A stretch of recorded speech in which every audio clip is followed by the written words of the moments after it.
नमस्कार दोस्तों, स्वागत है आपका हरियाणा पंचायत में। और आज हम बात करने वाले हैं बादशाहपुर विधानसभा सीट के इतिहास की और समीकरण की। बता दें कि बादशाहपुर विधानसभा सीट जो है वो आती है गुरुग्राम लोकसभा क्षेत्र के अंदर। गुरुग्राम से इस बार जो है बीजेपी ने जीत दर्ज की। बीजेपी के प्रत्याशी थे राव इंद्रजीत सिंह। और इस बार गुरुग्राम जो लोकसभा क्षेत्र है वो काफी हॉट सीट में से एक थी, क्योंकि यहाँ से कांग्रेस के प्रत्याशी राज बब्बर चुनावी मैदान में थे और राज बब्बर को हराकर बीजेपी के राव इंद्रजीत सिंह ने जो है जीत हासिल की। अब बादशाहपुर विधानसभा सीट की अगर हम बात करें तो बादशाहपुर विधानसभा सीट गुरुग्राम के चार विधानसभा सीटों में से एक है। इससे पहले यहाँ पे एक सोहना और गुरुग्राम, ये दो विधानसभाएं जो बड़ी विधानसभाएं हुआ करती थी। इसके अलावा एक छोटी विधानसभा थी पटौदी। तो 2008 में जब परिसीमन हुआ तब जाके बादशाहपुर का निर्माण हुआ था 2008 के अंदर। और पहला चुनाव वो यहाँ पे हुआ था 2009 में। तो पहला चुनाव यहाँ पे कौन जीता, इसके बाद किस तरह से बीजेपी ने यहाँ पे अपनी जीत दर्ज करी और कब कौन जीता, इसके इतिहास की बात में भी बात करेंगे। साथ ही यहाँ के जातीय समीकरण की बात करेंगे, क्योंकि यहाँ पे अहिर और यादव वोट जो है वो सबसे ज्यादा है, तो वो कितना प्रभाव डालते हैं यहाँ की राजनीति में, उसके बारे में भी चर्चा करेंगे। तो चलिए शुरू करते हैं। तो आपको बता दें कि बादशाहपुर विधानसभा सीट के अगर जातिगत गणित की बात करें उससे पहले आपको बता दें कि यहाँ कुल मतदाता लगभग 5 लाख हैं। और अगर हम जातीय समीकरण की बात करें बादशाहपुर विधानसभा सीट की, तो आप देखेंगे कि जाट वोटर्स यहाँ पे 85,000 यानी 17% सबसे ज्यादा है। इसके बाद गुज्जर वोटर्स 20,000 यानी 4% है। अहिर 1,10,000 यानी कि 22% है। तो अहिरों की संख्या सबसे ज्यादा है यहाँ पे।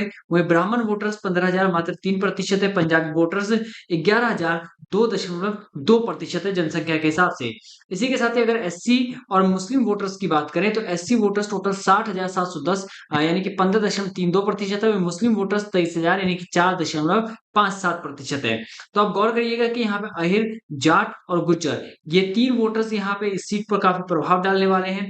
और जिस तरह की अभी राजनीति चली आ रही है पिछले 5-6 सालों में, जाटों को लेकर, यादव को लेकर, गुज्जर की राजनीति को लेकर, जाट आरक्षण को लेकर, गुज्जर आरक्षण को लेकर, तो वो सब यहाँ पे प्रभाव डालने वाले हैं। ये 22% जो जनसंख्या है ये इस सीट पर प्रभाव डालेगी।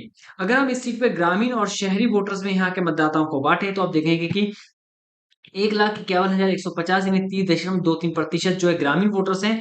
वहीं 3,48,850 जो है 69.77% यहाँ पे शहरी वोटर्स हैं। बता दें कि जो बादशाहपुर विधानसभा क्षेत्र है, जब परिसीमन हुआ इसके बाद से यहाँ पे शहरीकरण बहुत ही तेजी से हुआ। यहाँ पे आईटी कंपनियां आई, यहाँ पे विकास बड़ी ही तेजी से हुआ। और उसका असर ये हुआ कि यहाँ पे शहरी वोटर्स काफी ज्यादा संख्या में बढ़े हैं, जिसका असर भी इस विधानसभा सीट पर होगा। अगर हम 2019 के विधानसभा चुनाव की बात करें तो उस समय यहाँ पे कुल मतदान 57.28% हुआ था। उम्मीद है कि इस बार ये मतदान और ज्यादा बढ़ेगा। अगर हम बादशाहपुर विधानसभा के राजनीतिक दलों के वोट शेयर की बात करें पिछले 6 चुनावों में, यानी कि 3 अगर हम विधानसभा चुनाव लेते हैं और 3 हम लोकसभा चुनाव लेते हैं, कि वोट शेयर किस दल का कितना रहा, इससे ये जानने में मदद मिलती है कि किसकी तरफ जनता का रुझान बढ़ते जा रहा है। तो अब देखिए, जब 2009 का विधानसभा चुनाव होता है उस समय बीजेपी का वोट शेयर 10.38% रहता है। वहीं कांग्रेस का वोट शेयर 34.59% था। इनेलो का 17.67% और राकेश जो कि निर्दलीय प्रत्याशी थे उनका 26.8% रहा था। 2014 के विधानसभा चुनाव में बीजेपी का वोट शेयर बढ़कर 10 से 39.82% हो जाता है। वहीं कांग्रेस को सबसे ज्यादा नुकसान होता है, 34 से वो 5.05 पे पहुंच जाती है। वही इनेलो 17.67%, 31.49% पे पहुंच जाती है। वही मुकेश शर्मा जो निर्दलीय खड़े हुए थे उनका वोट शेयर रहता है 16.22%। लेकिन जब 2019 के विधानसभा चुनाव आते हैं उस समय राकेश दौलताबाद जो कि निर्दलीय प्रत्याशी के तौर पर खड़े हुए थे, उनका वोट शेयर सबसे ज्यादा रहा 47.1%। वहीं बीजेपी का वोट शेयर था 42.6%, बाकी सभी का शून्य रहा था। तो ये तो थी विधानसभा चुनावों की बात। अगर हम लोकसभा चुनावों की ओर गौर करें तो 2009 का जब लोकसभा चुनाव हुआ उस समय बीजेपी का वोट शेयर 24.95% था इस सीट से। वहीं कांग्रेस का वोट शेयर 38.12% ही था। बसपा का 13.37% और हरियाणा जनहित कांग्रेस बीएल पार्टी का 18.14%। तो यहाँ पे आप डिफरेंस देख सकते हैं कि बीजेपी और कांग्रेस में कितना ज्यादा अंतर हुआ करता था। लेकिन 2014 के चुनाव में, लोकसभा चुनाव में सारे आंकड़े पलटते हुए नजर आते हैं। बीजेपी 24 से 62.33% पे पहुंच जाती है। वहीं कांग्रेस को सबसे ज्यादा डेंट पहुंचता है। कांग्रेस 38 से 10.65% पहुंच जाती है। इनेलो 8.99% रहती है।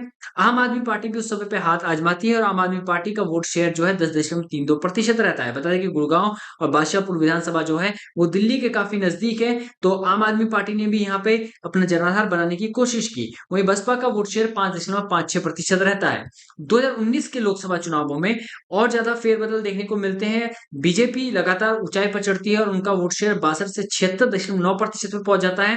कांग्रेस थोड़ी सी वापसी करने में कामयाब होती है, हालांकि 2009 के मुकाबले में वो बहुत कम था, लेकिन 10 से 17.5% पे पहुंच जाती है। तो ये था बादशाहपुर विधानसभा के राजनीतिक दलों का वोट शेयर था ये। कब कौन जीता वो भी देखते हैं। उससे पहले आपको बता दें कि अगर पिछले 6 चुनाव जो हमने बात की कि लोकसभा चुनाव और विधानसभा चुनाव, अगर उनकी बात करें तो आप देखेंगे कि भाजपा 3 बार आगे रही है, कांग्रेस 2 बार आगे रही है और राकेश दौलताबाद जो कि निर्दलीय प्रत्याशी थे वो भी 1 बार आगे रहे हैं। तो अब जब 2024 का चुनाव आने वाला है, मतलब जो 2024 का चुनाव है, उसमें क्या बीजेपी इस 3 के आंकड़े को 4 तक पहुंचा पाएगी, ये देखने वाली बात होगी। और राकेश दौलताबाद जो कि अभी वर्तमान एमएलए हैं, वो कितना प्रभाव डालते हैं इस पर भी सबकी नजर होगी। अगर हम इसके इतिहास की बात करें तो देखिए, जब बादशाहपुर विधानसभा चुनाव जब पहला चुनाव हुआ था वो 2009 में हुआ था। उसमें कांग्रेस पार्टी के धर्मपाल ने यहाँ से जीत दर्ज की थी। 50,557 उनको वोट मिले थे। ये पहला चुनाव था बादशाहपुर विधानसभा का। तब राकेश को जो है 39,172 वोट ही मिले थे। जीत का अंतर 11,385 का था। लेकिन 2014 के चुनाव में नरवीर सिंह यहाँ से जीते हैं, बीजेपी प्रत्याशी 86,672 उन्हें वोट मिलते हैं। वहीं इनेलो प्रत्याशी राकेश दौलताबाद को 68,540 वोट मिलते हैं। 18,132 वोटों का अंतर रहता है। बीजेपी के लिए सीट इसलिए इतनी खास मानी जाती है क्योंकि हरियाणा की राजनीति में ये एक ऐसी सीट थी जहां इतनी जल्दी बीजेपी को जीत मिली थी, क्योंकि 2009 में तो पहला चुनाव हुआ था। 2014 के चुनाव में ही बीजेपी ने जीत हासिल कर ली, लेकिन 2019 के चुनाव में ये जीत का जो परचम था, ये जीत जो थी वो कामयाब नहीं रख पाई। राकेश दौलताबाद जो कि इनेलो प्रत्याशी थे, वो निर्दलीय यहाँ से चुनाव लड़ते हैं। उन्हें 1,06,827 वोट मिलते हैं। मनीष यादव जो बीजेपी के प्रत्याशी थे, उन्हें 96,641 वोट मिलते हैं। करीब 10,186 वोटों का अंतर रहता है। तब 2019 के चुनावों की अगर हम बात करें तो उस समय पे बीजेपी के मनीष यादव जो दूसरे नंबर पर रहे थे, वही कांग्रेस के करमबीर सिंह जो थे वो तीसरे नंबर पर रहे थे और तीसरे नंबर पर उनका आंकड़ा जो है वो मात्र 10,610 वोटों का ही था।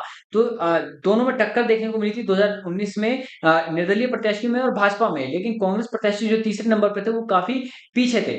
अब 2024 का चुनाव आने वाला है। 2024 के चुनावों में पार्टियों ने अपने प्रत्याशियों के नामों की घोषणा भी कर दी है। बीजेपी ने एक बार फिर से नरवीर सिंह को मौका दिया है, जो कि 2014 का चुनाव जीते थे, 18,132 वोटों के अंतर से जीते थे। वहीं कांग्रेस ने इस बार जो है वर्धन यादव जो कि युवा नेता है, दीपेंद्र हुड्डा के काफी खास है, काफी करीब भी रहते हैं उनके, और उनके जबरदस्त और काफी आक्रामक भाषण भी होते हैं, तो इनको मौका दिया है। एक युवा चेहरा होंगे इसी के साथ। वहीं आम आदमी पार्टी ने भी यहाँ से अपना प्रत्याशी मैदान में उतार दिया है। वीर सिंह राणा जो कि युवा नेता है, उनको मैदान में उतारा है यहाँ पे आम आदमी पार्टी ने। तो आम आदमी पार्टी भी अपना वोट शेयर बढ़ाने की कोशिश करेगी, लेकिन टक्कर नरवीर सिंह और वर्धन यादव के बीच में देखने को मिलेगी, जो कि नरवीर सिंह जो है 2014 का चुनाव जीत चुके और वर्धन यादव एक नया और उभरता हुआ नाम है और दीपेंद्र हुड्डा के खास है, तो उसका भी कहीं ना कहीं एक प्रभाव देखने को इस सीट पर मिल सकता है। तो ये था बादशाहपुर विधानसभा सीट का इतिहास और यहाँ का समीकरण। अगर हम यहाँ के अब जो प्रमुख मुद्दे हैं उनकी तरफ अगर गौर करें तो आप देखेंगे कि यहाँ पर जो सबसे ज्यादा है वो है कि एक ट्रॉमा सेंटर का निर्माण करवाया जाए। ये यहाँ के लोगों की मांग है, एक प्रमुख मुद्दा है इस विधानसभा क्षेत्र का। साथ ही जो है सड़क, सरकारी स्कूल, अस्पताल जैसी बुनियादी सुविधाएं हो, यातायात का प्रबंधन हो। साथ ही जलभराव की समस्या इस क्षेत्र में रही है और अभी कुछ जो बारिश की जिस तरह के तस्वीरें आई थी वो भी यहाँ पे मायने रखेंगी इस बार के चुनाव में, क्योंकि लगातार भाजपा ये कहती है कि हमने विकास किया है और इन सबको मुद्दों को ध्यान में रखते हुए बादशाहपुर की जनता जो है वो यहाँ पे वोट डालने जाएगी। तो ये कुछ प्रमुख मुद्दे हैं बादशाहपुर विधानसभा सीट के, जिसमें एक फुट ओवर ब्रिज का काम करवाने का है, एक अंडरवे का अभाव है। तो ये तमाम मुद्दों को ध्यान में रखते हुए बादशाहपुर विधानसभा सीट पे जो जनता है वो वोट करेगी। तो ये था यहाँ का इतिहास। अगर हम बादशाहपुर विधानसभा के नाम की बात करें कि इसका नाम कैसे पड़ा, तो आपको बता दें कि जो मुगल सम्राट बहादुर शाह जफर थे, उनकी पत्नी का निवास स्थान हुआ करता था यहाँ पे, और उसी के नाम पर एक बादशाहपुर किला था, और उसी के नाम पर इस जगह का नाम बादशाहपुर पड़ा। तो ये था बादशाहपुर विधानसभा सीट का इतिहास और ये समीकरण। आपको ये वीडियो कैसी लगी कमेंट बॉक्स में जरूर बताएं, और हरियाणा के तमाम विधानसभा सीट की जानकारी लेने के लिए आप हमारे चैनल को फॉलो कर सकते हैं। आप देखेंगे कि 90 की 90 विधानसभा सीटों का इतिहास और समीकरण हमने बड़े ही डिटेल के साथ अपने चैनल पर दिया है, तो आप देखिए। और चैनल पर नए हैं तो सब्सक्राइब करना ना भूलें। धन्यवाद।